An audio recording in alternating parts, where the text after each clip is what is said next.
بسم الله الرحمن الرحيم. نبدأ درسنا هذا إن شاء الله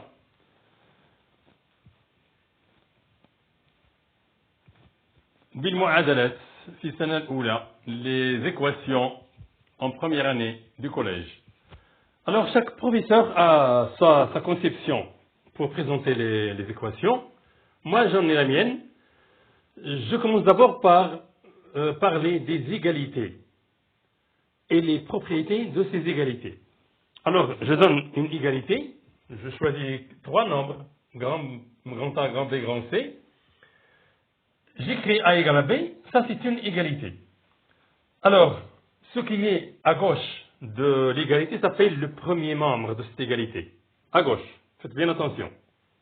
L'égalité comme ça, ici c'est à droite, ici c'est à gauche. Donc A est à gauche de l'égalité. Ça s'appelle le premier membre ou le premier terme. Regardez, membre, c'est pas nombre. Voilà nombre, voilà membre. Faites bien attention. Membre au premier terme. Le B qui est à droite de l'égalité s'appelle le deuxième membre ou le deuxième terme de cette égalité. Voilà. Alors, on a des propriétés de cette égalité. Si on ajoute un même nombre, C, aux deux membres de cette égalité, on obtient toujours une égalité. Si on retranche un même nombre aux deux membres de cette égalité, on obtient toujours une égalité. Plus que ça, on peut multiplier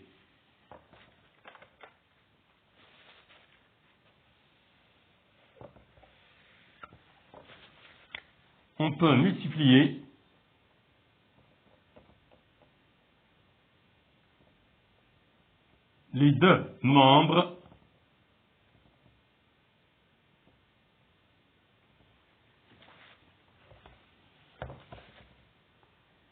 de cette égalité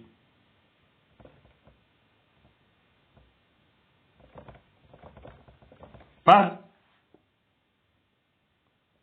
le même nombre. C. On obtient A multiplié par C égale B multiplié par C. C'est-à-dire que AC égale BC. Et on obtient toujours une égalité. On peut maintenant diviser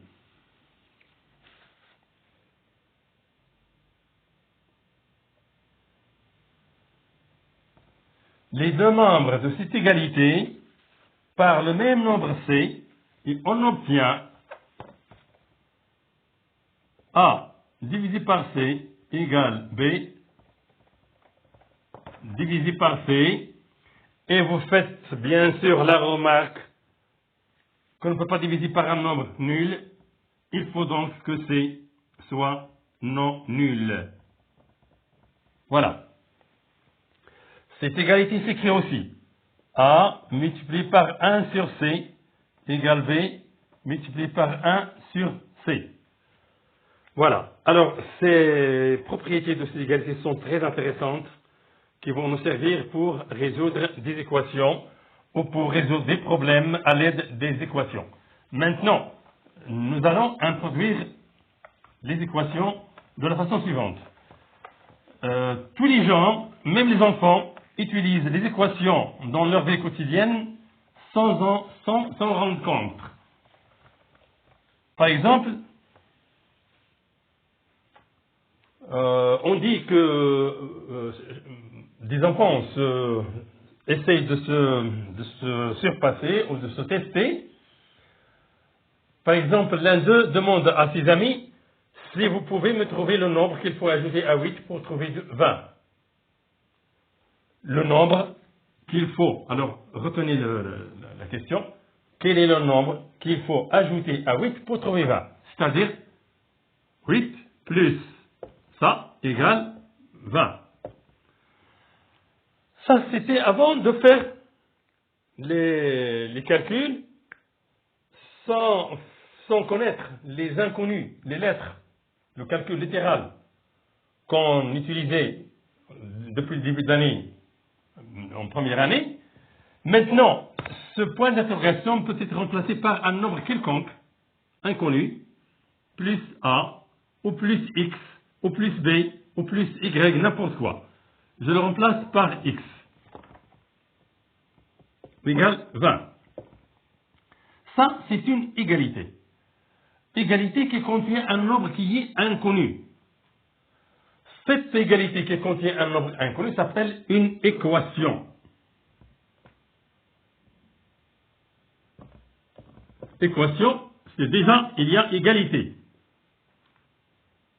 Par exemple, quand vous avez étudié les triangles, le triangle équilatéral, ça veut dire que ces côtés sont égaux. Équilatéral, égaux. Alors, pour résoudre, maintenant, pour trouver x, pour trouver cet inconnu, x, on doit résoudre l'équation. On dit résoudre l'équation, c'est-à-dire trouver la solution de cette équation, trouver ce nombre inconnu. Comment faire pour trouver cet inconnu? Nous allons appliquer les propriétés précédentes. Alors, nous avons 8 plus x, moins ou plus moins 8. Regardez, plus moins 8 égale 20 plus moins 8.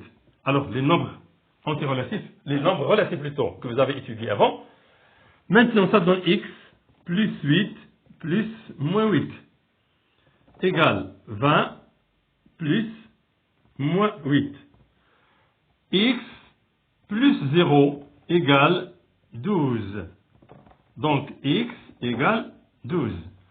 Qu'est-ce qu'on dit? On dit que 12 est la solution de cette équation.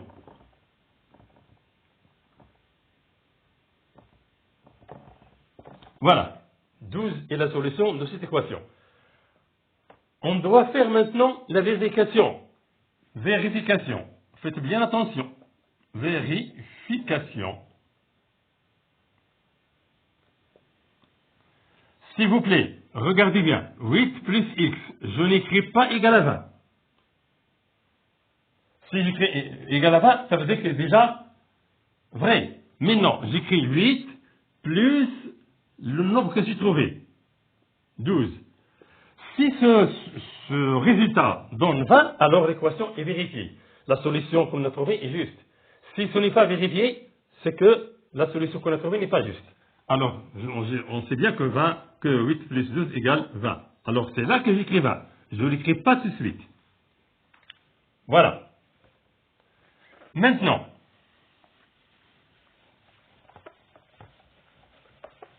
la question suivante.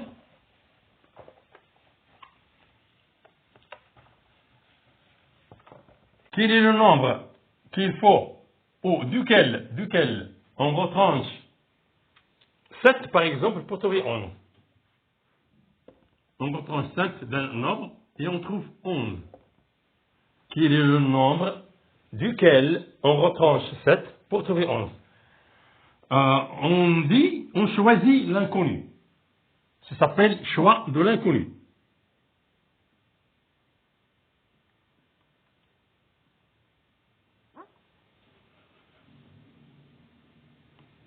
Alors, on dit inconnu avec E, parce que la lettre qui est inconnue. Un nombre inconnu, mais la lettre est inconnue. Choix de l'inconnu, on dit soit x, ce nombre. Quel nombre? Celui duquel on retranche 7 pour trouver 11. On écrit ici, mise en équation. C'est-à-dire que ce petit problème, cette question qu'on a posée à l'un de nous, le nombre duquel on retranche 7 pour trouver 11, on l'écrit comme ça. X moins 7 égale 11. Donc, il s'agit bien d'une équation. X, alors, plus moins 7, j'ajoute 7 aux deux membres, comme nous l'avons déjà fait, plus 7. X égale plus 0. J'ajoute le posé de moins 7. Avant, dans l'équation précédente, on a ajouté le posé de 8 qui est moins 8. Maintenant, on ajoute le posé de moins 7 qui est 7. Et 7 plus 11, ça fait 18. Donc, x égale 18. Et regardez, s'il vous plaît, faites bien attention à cette remarque. J'écris égal sous égal. Deux membres et égal en sous égal. Bien organisé, bien ordonné. Qu'est-ce qu'on dit à la fin? 18 est la solution de cette équation.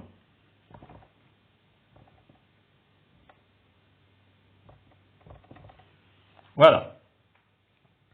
Vérification.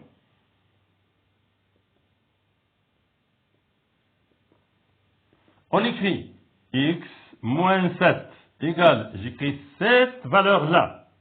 18 moins 7 égale 7 ôté de 8 égale 1. 0 ôté de 1 égale 1. Voilà. Voilà la vérification. Je répète encore. Je n'écris pas tout de suite 11. J'écris le x remplacé par sa valeur, moins 7. Si je trouve 11, ça veut dire que ce que j'ai fait est juste. Si je ne trouve pas 11, ça veut dire que ce que j'ai fait est faux. Voilà. C'est la deuxième sorte de l'équation. Maintenant, nous allons trouver ou parler d'une autre équation, un troisième genre d'équation. Quel est le nombre qu'on doit multiplier par 6 pour trouver par exemple 54? Multiplié par x, et plutôt par 6 pour trouver 54. Choix de l'inconnu, toujours.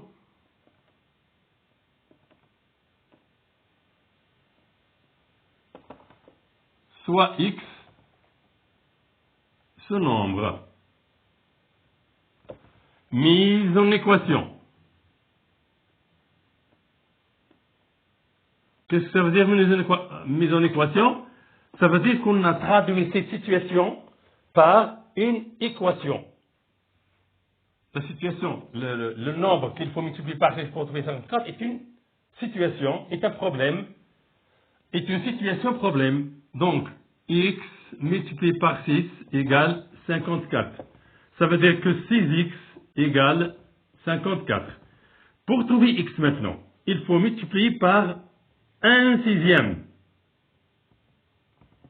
On multiplie les deux termes, ou les deux membres de cette équation, on obtient une équation bien sûr, 1 sixième multiplié par 54. Et regardez, le 6 par lequel on a divisé, ici, on a divisé, multiplié par l'inverse de 6, c'est divisé par 6. 6 est un nombre non nul, donc on peut faire cette division. Maintenant, on simplifie par 6. On obtient x ici.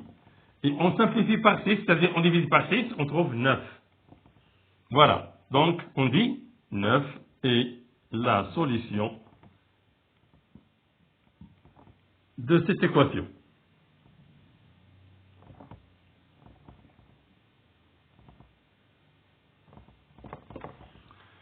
Vérification.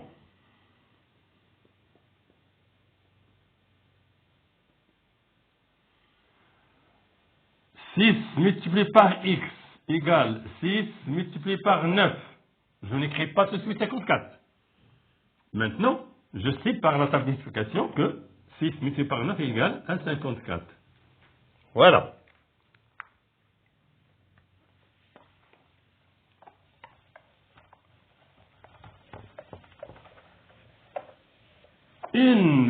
La quatrième situation, la quatrième sorte d'équation. Maintenant, quel est le nombre par lequel on divise, par exemple, 72 pour trouver 18? 72 divisé par égale 18. Mise en équation. Plutôt choix de l'inconnu. Choix de l'inconnu, soit x, ou je mets a, soit a, ce nombre. J'ai dit que le choix des lettres n'a pas d'importance ici, qu'on choisisse x, a, b ou n'importe quoi, ça revient toujours au même. Alors, 72 divisé par x égale 18.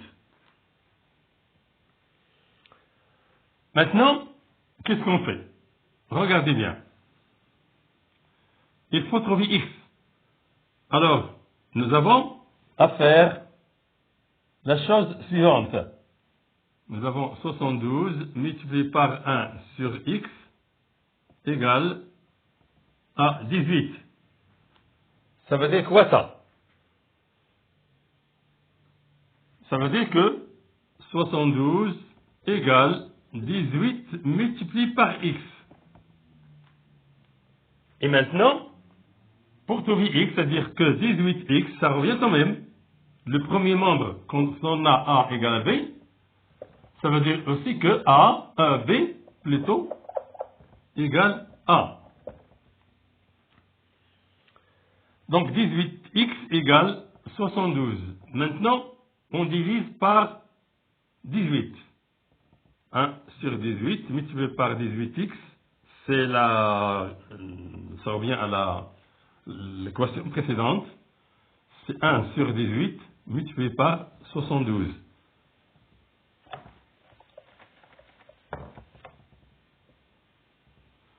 Donc, x égale 72 divisé par 18, ça donne 4.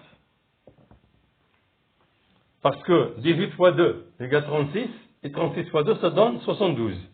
Donc, x égale 4. On écrit donc 4 est la solution de cette équation.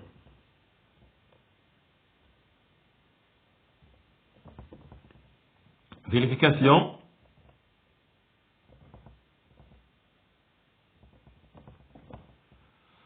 Euh, 72 divisé par x. J'écris pas 18. J'écris 72 divisé par 4. Parce que 4 est la solution. Et maintenant, 7 divisé par 4 égale 1. Il reste 3. 32 divisé par 4 égale 8. Et voilà. Donc, la solution est correcte. On arrête le cours ici pour reprendre. Suivez-moi dans le cours prochain. Je vais résoudre des équations devant vos yeux pour pouvoir assimiler ce genre de cours. C'est très intéressant. Ces équations sont très intéressantes dans tout le parcours académique que vous allez parcourir, Inch'Allah. Et je vous donne rendez-vous dans le cours prochain, Inch'Allah. Et après les équations, on va faire des problèmes comme celui-là qui se résolvent avec des équations.